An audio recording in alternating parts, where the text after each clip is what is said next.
च्या मधल्या म्हणजे अंगठा आणि हे बोट या बोटाच्या मधल्या बाजूला इथं थोडासा स्पेस असावा आणि इकडं मात्र संवेदनशील स्पर्श असावा. बरोबर. आणि पेन धरताना या शेंड्याच्या इथल्या बाजूला आपलं इथं मागं घेता येते. आपलं मागं हे धरलं ना आपण मागं असा आकार द्यायचे खाली वरी इथल्या ह्या मागे पुढे करता येतं बोट आपल्याला. आणि मग इथल्या बोटानं काय करता येते पेन धरता येते. या बोटानं खालून ढकलता येते असं हे खालच्या. पण याला जर जास्त स्पर्श धरला तर इथं असं धरलं की मला काय करायला लागतं या पेनला फिट धरायला लागतं. बरोबर. या दोघांचा संघर्ष अंगठ्याचं काम करतं पकड आहे.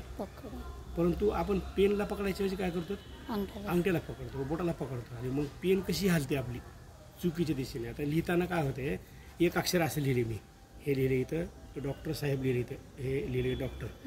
आता मी लिहिले या पद्धतीने पेन पकडल्या चुकीची आणि लिहिताना असं केल्याबरोबर माझी ही रेष इथून बरोबर येते आणि वर जाते.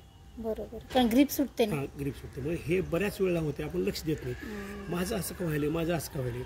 या अक्षरातले जे बारकावे आहेत छोटे छोटे इथून लिहिताना बी लिहू वाटत नाही इथून लिहिताना लिहू वाटत नाही.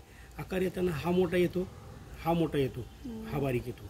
ह लिहिताना तर असं चुकते असं होते हे असं होतं. हो बरेच जण हे आकार लिहिण्यावर नाही तिथं आपल्या पेन पकडण्यावर. पेनचा संवेदनशील अभ्यास झाला की मग झालं. आता काय करायचं जेवढ्या इंग्लिशच्या उभ्या रेषा आहेत उभ्या रेषेचे काही तिरकसचे काही इकडून काय आहेत म्हणजे ह्याला ह्याला हो हो असं ते पहिलीचे मुलं करतात. ह्याला म्हणायचं उत्तरगामी पूर्वगामी पश्चिमगामी असे ह्याची नाव आहेत बरं का. हे छोटे छोटे आहेत. या रेषांना थोडासा आकार देण्यासाठीचे जेवढे अक्षर आहेत तेवढ्या अगोदर लिहायला लावायचं.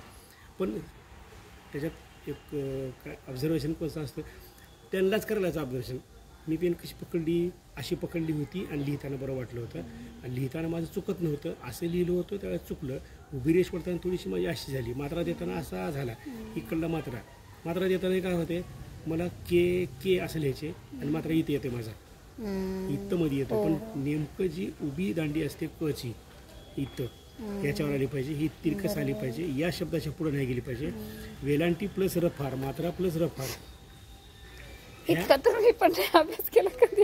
हां एवढ्या सोबत जाताना काय होतं नेमकं तिथं चुकतेच वेलांटी. आता खालच्या बाजूला सुद्धा उकाराचं काही नाही उकाराचं काही नाही उलटं सुलटं येते.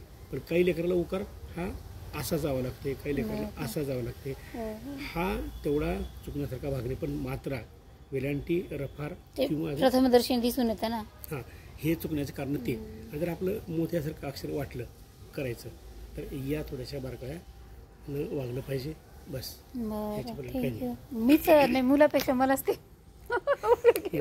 उपयोगी पडेल. चालते.